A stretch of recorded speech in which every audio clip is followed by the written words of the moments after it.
Le discours du président du Conseil qui fait actuellement la une de tous les réseaux sociaux. Eh ouais. À votre avis, pensez-vous que c'est un discours improvisé ou préparé? Question. Lorsque quelqu'un qui a l'habitude de garder le silence décide d'ouvrir sa bouche, eh bien, c'est sûrement parce qu'il a des choses à dire, des choses qui transcendent les mots.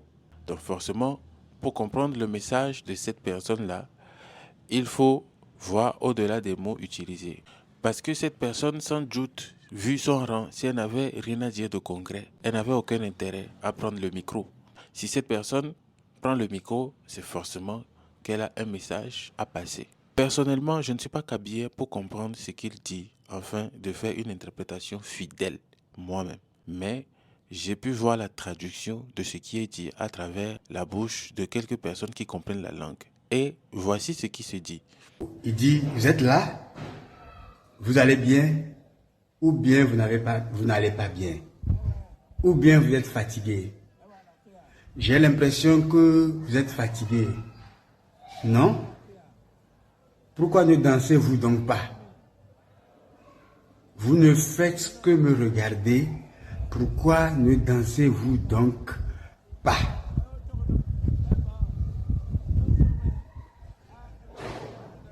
Vous avez faim? Vous préféreriez rentrer manger et revenir après? Ou juste vous n'avez pas envie de danser? Habituellement, lorsque je viens vous voir en ces lieux, je vous vois danser. Et cela me fait plaisir et c'est à votre honneur.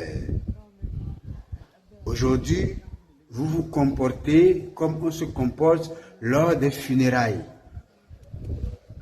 Vous vous tenez comme on se tient pendant les funérailles. La prochaine fois, vous allez d'abord manger, après je vous reçois. On peut se mettre d'accord là-dessus?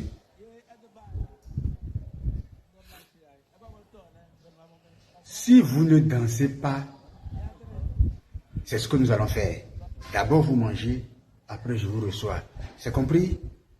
Alors, si c'est bien ce que le président du Conseil a dit, couplé aux éléments du langage que je vois, avec le contexte socio-culturel, eh bien moi, ce que j'entends est que, mes gens, je vois que vous avez faim. Parce que d'habitude, vous n'êtes pas comme ça. Mais aujourd'hui, là, comment je vous vois, c'est que vous avez faim.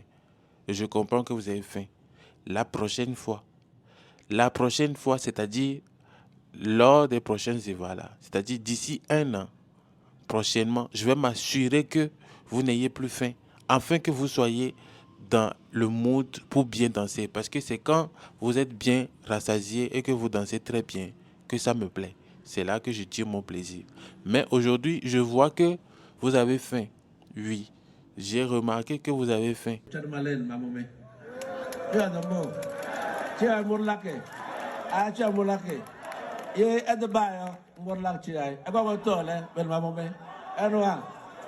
Les multiples questions pour obtenir des réponses de la part de la population présente n'est qu'une rhétorique. Apparemment, les personnes à qui il s'adressait directement sur le site là-bas semblent avoir compris ce qu'il dit.